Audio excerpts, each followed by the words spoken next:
그래서 말라기 선지자가 제사장들이 자기 눈에 오는 대로 종교 생활하면서 지도자라고 말을 하면서도 그것을 가르치지 않는다. 자, 그래서 전도서 7장, 6장 9절 다시 봅니다. 눈으로 보는 것이 욕망으로 인해 헤매는 것보다 나으나 이것도 헛되며 뭐하는 것이다. 결론적으로는 전부 다 뭘 괴롭히는 거다. 자기 영이 괴로워지는. 그 자기 영이 괴로워오는 거라. 그 자기 영이 괴로움이 오는 것도 모르고 살아갑니다. 영적인 무감각에 빠져 살아가는 겁니다. 그게 더 큰 문제죠. 자, 그래서 이제 전도서 5장 10절로 17절을 읽겠습니다. 전도서 5장 10절로 17절. 이게 전부 다, 자, 그래서 자기 눈에 오는 대로 물질을, 자기 눈에 오는 대로 물질을, 자기 눈에 오는 대로 사용하는, 자기 계획대로 물질을 경영하는 거죠. 그 물질을 자기 거라 생각하기 때문에 결론적으로는 돈을 사랑하기 때문이다. 전도서 5장 10절로 17절에 보세요. 은을 사랑하는 자는 은으로 만족하지 못하고 풍요를 사랑하는 자도 소득의 정대로 만족하지 못하려니 이것도 헛되도다. 자, 전도서 5장 10절에 보면은 은을 사랑하고 풍요를 사랑하는데 은이 증가되고 소득이 증가된다 할지라도 만족하지 못한다는 것은 뭡니까? 바로 돈을 사랑하는 자는 돈이 아무리 많이 늘어나도 영적인 괴로움에서 해방되지 못한다는 거다.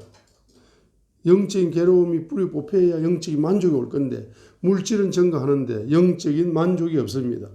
영적인 괴로움만이 충만합니다. 그죠? 11절 보세요. 재물이 늘어나면 그것을 먹는 자들도 늘하니 그것의 소유주들이 자기들의 눈으로 그것을 바라보는 것 외에 무엇이 그들에게 좋으랴 했습니다. 자, 또 하나 적습니다. 눈의 자랑이. 그 눈의 자랑이 전도서 5장 11절입니다. 눈의 자랑입니다. 아이 사장님 요즘 사업 잘 되신다면서 하니까 아이고 내 종업원이 100명입니다. 내가 종업원 내 마누라가 종업원이었는데 마누라는 쉬고 있어요. 너무 이제 사업이 잘 돼가지고 지금 종업원이 100명이니까 체인점이 지금 10개가 늘었어요. 얼마나 지금 사업이 잘 되는지 모릅니다. 한 가서 보실래? 하면서 눈으로 자랑을 합니다. 자, 11절. 재물이 늘어나면 그것을 먹는 자들도 늘하니 그것의 소유주들이 자기들의 눈으로 그것을 바라보는 것 외에 무엇이 그들에게 좋으랴. 이게 눈의 자랑이에요. 눈의 자랑. 눈으로 막 자랑하고 다른 사람의 눈에 자랑을 시키고 싶은 겁니다. 돈을 많이 모아 부자가 되어가지고 12절 수고하는 자는 적게 먹든지 많이 먹든지 잠을 달게 자거니와 부자는 풍요로움으로 잠들지 못하느니라.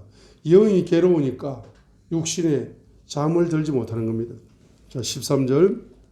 자, 13절부터 17절은 뭡니까? 이 재물을 모아가지고 그 재물을 후손에게 물려준다.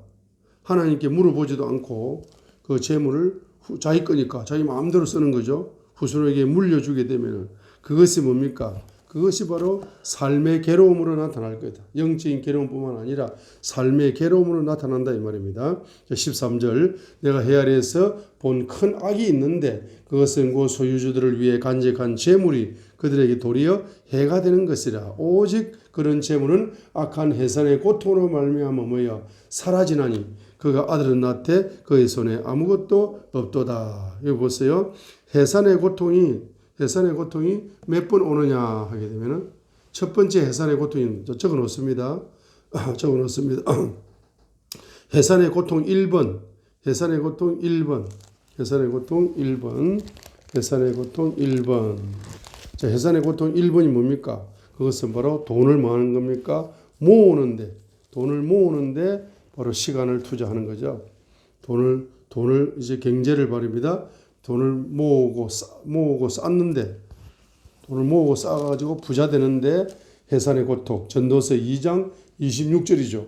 돈을 열심히 일해가지고 돈을 모으고 쌓고 하는데 해산의 고통이 없이는 모을 수도 없어요. 쌓을 수도 없습니다. 정말 애기 나는 고통으로 사업을 해야 됩니다. 그래야 돈을 깨고 만질까 말까 합니다. 전도서 2장 26절이죠. 해산의 고통. 자, 두 번째 해산의 고통. 두 번째 해산의 고통은 뭡니까? 두 번째 해산의 고통은 바로 뭐가 없다. 바로 자녀가 없다. 자녀가 없어. 자녀가 없어. 자녀가 없는데 자기 재산을 물려받을 자녀도 없는데 죽도록 열심히 일을 하는 거라. 다 쌓아놓으면 남이 다 가져갈 건데. 전도서 4장 8절 보세요. 전도서 4장 8절. 전도서 4장 8절 읽겠습니다. 한 사람이 홀로 있고 대신할 자가 없으니 참으로 그에게는 자식도 없고 형제도 없도다. 일가 친척 하나 없어요. 그럼에도 그의 모든 수고에는 뭐가 끝이 없으며 또 그의 눈은 뭐요? 재물로도 뭐 만족하지 아니하고 또 이러기를 내가 누구를 위해 수고하며 내 혼에서 좋은 것을 빼앗는가 하지도 아니하나니 이것도 때문에 참으로 쓰라린 해산의 고통이로다 했습니다. 자식도 없죠. 일가 친척도 없죠. 뭐 자기 가까이서 전도서 4장 8절 자기 가까이서 자기의 뭡니까 자녀도 없고 친척도 없고 아무것도 없어. 그런데 뭡니까 끝없는 수고를 하면서 눈으로는 그 부자로 재물을 만족하지 못하는 거라. 그러면서 해산의 고통을 끊임없이 쓰라린 그냥 해산의 고통이 아니에요. 바로 참으로 쓰라린 해산의 고통이다 했습니다. 그죠? 그렇게 이제 사업이 잘 나가고 부자가 되고 할지라도 그것이 바로 해산의 고통과 같다 이 말입니다.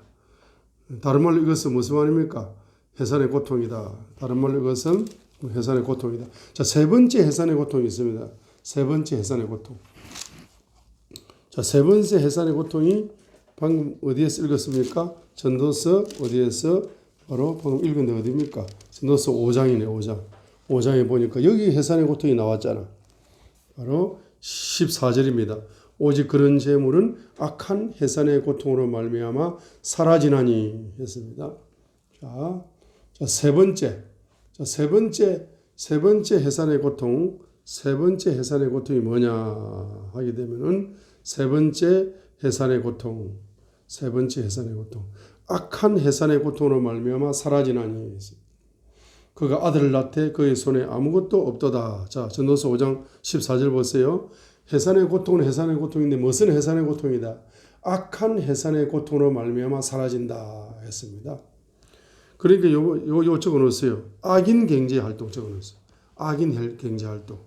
악한 방법, 거짓된 방법, 불법적인 방법, 사기치면서 그렇게 수고해가지고 그러한 해산의 고통, 수고를 해가지고 물질을 모아놨는데 그 물질이 뭡니까? 또 사라질 때에는 교도소 간다. 사기쳐가지고 교도소 가는 거라. 사기꾼이라고 막 욕을 듣는 거라. 그러면서 뭡니까? 악한 해상의 고통으로 말미암아 부도나버린다. 부도날 때 이것이 악한 해산의 고통으로 바로 뭡니까? 고통을 당하면서 부도나는 거야. 그냥 부도나는 게 아닙니다. 그죠? 그런데 그 손에는 아무것도 없도다. 빈손되는 겁니다. 이 전도서 5장 14절이 특별히 후진국 부자들에게서 나타나는 현상이 전도서 5장 14절이죠. 그래서 너무 힘들어서 뭐 자살해버리기도 합니다. 그것도 악한 해산의 고통이죠. 후진국의 재벌들이 전도서 5장 14절 같은 악인 경제 활동, 해산의 고통으로 악인 경제 활동을 해가지고 돈을 엄청나게 모았는데 하루아침에 사라져버린다. 부도나버린다. 이겁니다. 대한민국 경제 지도자들에게도 부자들 중에서도 이런 사람들이 많다고 들었습니다. 전도서 5장 14절에. 그죠? 자, 15절 읽겠습니다. 그가 자기 어머니 태에서 나왔은즉, 자, 17절 읽어요. 또한 그는 평생토록 어둠 속에서 먹으며 질병과 함께 많은 슬픔과 진노가 그에게 있느니라 했습니다. 그래서 평생토록 뭡니까? 일생 동안 뭐한다? 일생 동안 뭐합니까? 자, 물질을 많이 쌓고 있지만 어디에서 먹는다? 어둠 속에서 먹는다. 일생 동안 물질을 많이 쌓고 있지만 부자가 되었지만은 어둠 속에서 묵고 일생 동안 뭘 떠나지 않는다. 질병이 떠나지 않는다. 일생 동안 슬픔이 떠나지 않는다. 많은 슬픔이 떠나지 않는다. 많은 진노가 떠나지 않는다. 했으니까 그래서 어둠 속에서 먹는다. 어둠의 영이 온다. 어둠의 영의 지배를 받아. 질병의 영의 지배를 받아. 슬픔의 영의 지배를 받아. 바로 그 다음에 진노의 영의 지배를 받아요. 4차원의 지배를 받는 겁니다. 물질을 이 땅에 많이 쌓아가지고. 응?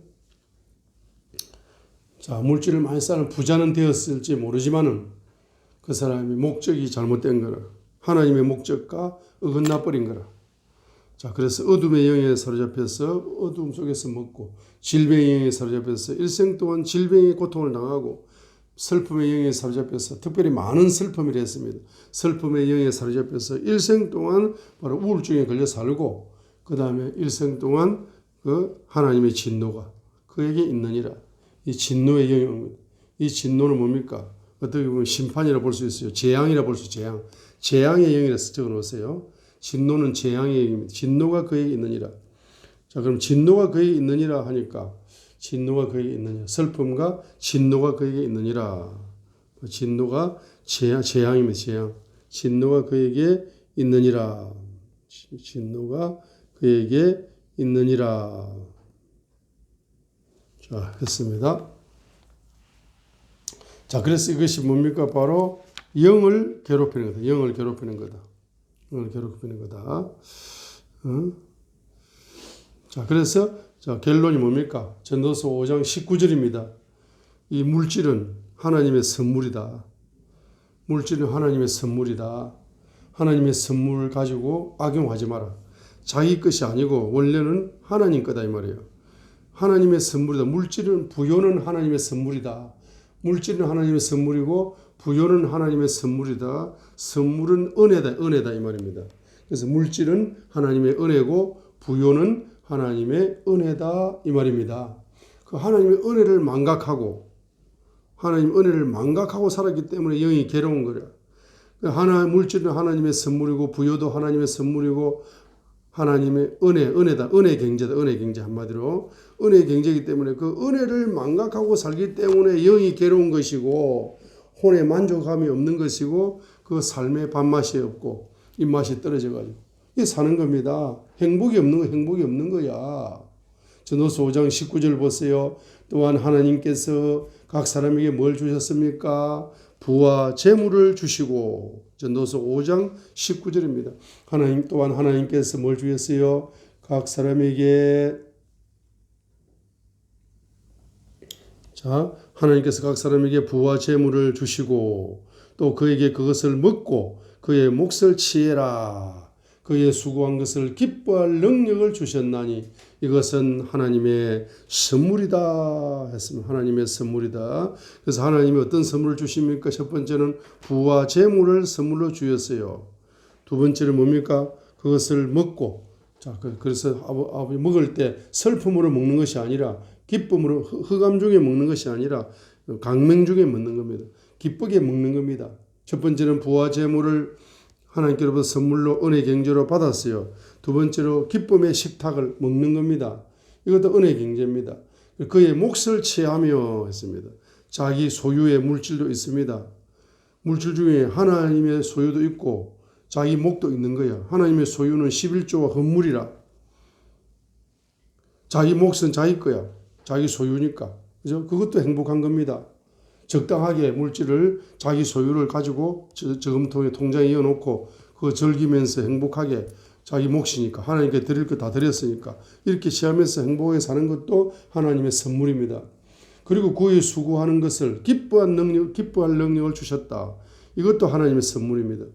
부와 재물도 하나님의 선물이고 그것을 기쁘게 먹는 것도 입맛이 좋은 것도 하나님의 선물이고 그다음에 하나님께 경제를 하나님의 것은 하나님께 드리고 11조 헌물과 회개 경제 하나님께 드리고 내 것을 내가 취하는 것도 하나님의 선물이고 그 다음에 내가 일을 하면서 수고를 하는데 그 수고에 기뻐할 능력 일을 하니까 참 재밌다 행복하다 흥미롭다 이 일이 이 수고해도 기뻐할 수 있는 능력 이것이 선물입니다. 이와 같은 4차원의 선물이 바로 하나님의 선물인데 이 선물이 바로 경제 분야에서 나타나는 4차원 은혜다. 은혜 4차원 은혜고 은혜 경제다. 이 선물이 은혜라는 뜻입니다. 그래서 뭡니까? God's gift is the gift. 그러니까 God's 하나님의 the gift of God. 하나님의 선물이 is God's grace. 하나님의 선물이다 이 말입니다. 하나님의 은혜다 이 말입니다. The gift of God. 하나님의 선물이 is God's grace. 하나님의 선물이 하나님의 은혜다 이 말입니다. 그래서 하나님의 은혜 첫 번째 뭡니까? 부와 재물이 하나님의 은혜다. 두 번째 행복하게 먹는 것, 입맛이 좋은 것, 이것도 하나님의 은혜입니다. 세 번째는 자기 소유를 취하는 것, 이것도 하나님의 은혜입니다. 네 번째 수고하면서 기뻐하는 능력, 이것도 뭡니까? 일하는 게 재밌다, 일하는 게 행복하다, 즐겁다. 이것도 하나님의 은혜입니다. 하나님의 선물입니다.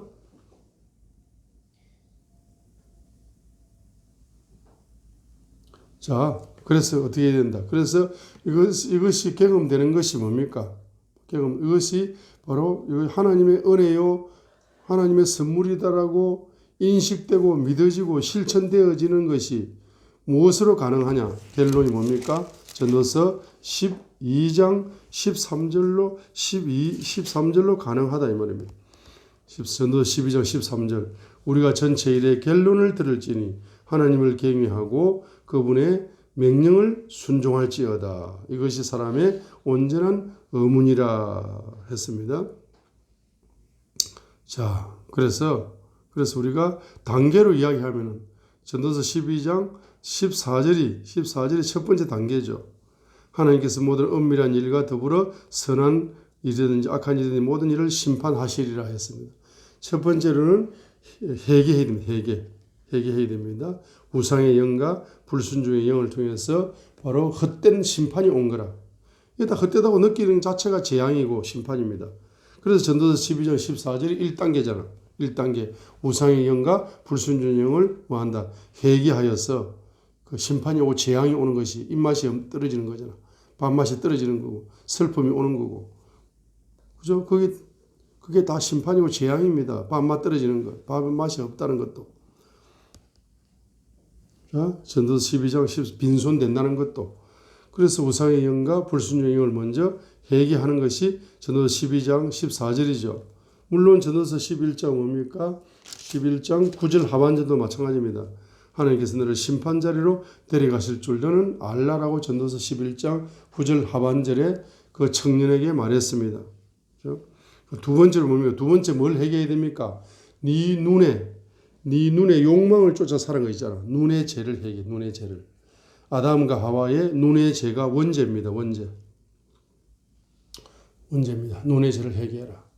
그래서 이제 3단계가 뭡니까? 주님의 보혜를 체험한다. 주님의 보혜를 체험합니다. 자, 주님의 보혜를 체험하면은 우상의 영은 경외의 영으로 바뀌고 불순종의 영은 순종의 영으로 바뀌죠. 그러면서 뭐가 바뀌어야 된다? 눈이 바뀌어야 됩니다. 그래서 이렇게 이야기합니다. 아담과 하와가 눈으로 선악과를 바라보고 그걸 불순종했습니다. 마귀를 우상으로 섬기면서 마귀의 말에 순종하고 하나님의 말에 불순종했습니다. 눈으로 선악과를 바라보고 원죄가 들어왔죠. 그렇기 때문에 주님의 보혈이 부어져 가지고 우리 눈에 저주가 뽑히면서 바로 경외의 영과 순종의 영이 주님의 보혈을 통해서 우리에게 오게 되면은 우리에게 뭐가 열립니까? 자, 눈이 악한 눈이 아니라 선한 눈이 열리게 되거든. 그래서 뭐가 열린다? 원죄가 아니라 적어 놓습니다. 원복이 열린다. 원죄가 원복으로 바뀌는 것은 바로 눈으로 결정돼. 눈으로. 원죄가 들어오는 시작은 눈이었거든. 자, 그래서 이제 여러분 속에 경외의 영과 순종의 영이 주님의 보혈로 전이가 되고 나면은 제일 먼저 바뀌는 게 뭐다? 눈이 바뀌어야 됩니다. 어떻게 하면 순종할까? 어떻게 하면 순종할 거로 바뀌어야 되는 거죠. 눈이 바뀐다는 것은 뭐가 바뀌는 겁니까? 관점이 바뀌는 겁니다. 관점. 그걸 해석하는 능력입니다. 관점은 다른 말로 뭐죠? 그걸 해석하는 능력입니다. 그래가지고 인생이 전부 다 헛되었는데 관점이 확 바뀌니까 모든 것이 값지고 값진 것으로 바로 뭡니까? 바뀌는 거죠. 그렇게 되면 4단계가 열리는 겁니다. 4단계 뭐가 열립니까? 관점이 바뀌는 겁니다. 특별히 어떤 관점? 오늘 말씀한 물질에 대한 관점이 바뀌는 거라. 물질에 대한 관점이 바뀌는 거. 이 물질이 다 내 것이라고 생각했는데 하나님의 것이었구나라고 그 물질을 내 것이라는 관점이 아니라 물질은 하나님이 나에게 주신 은혜의 경제구나. 하나님의 선물이구나. 하나님이 나에게 맡긴 거구나. 청지기. 물질의 청지기 관점뿐만 아니라 물질은 100% 하나님의 소유구나 하고 물질에 대한 관점이 바뀝니다. 그래서 물질에 대한 관점이 바뀌어야 여기서 비로소 뭡니까? 세속적인 경제관이 성경적인 경제관으로 바뀌는 겁니다. 성경 경제학이 열리는 거예요. 여기서 성경 경제학이 열리는 겁니다. 여기서 성경 66권이 바로 하나님의 경제 비밀이 여기서 열리는 거라. 이때부터 비로소 의인 경제로 전환될 수가 있습니다. 자, 의인 경제로 전환되어서 의인 경제를 실천할 때 비로소 영적 괴로움에서 해방될 수 있다.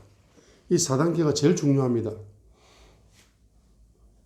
성경 경제학이 열려가지고 그것을 믿고 순종하고 실천함으로써 영적 괴로움에서 비로소 해방될 수가 있다 이 말입니다. 그렇기 때문에 대한민국에 5,200만 명, 북한에 2,500만 명, 해외 동포 860만 명, 약 8천만 명인데 산하제한 정책, 산하제한이 아니라 아기를 낳으면 1억씩 준다.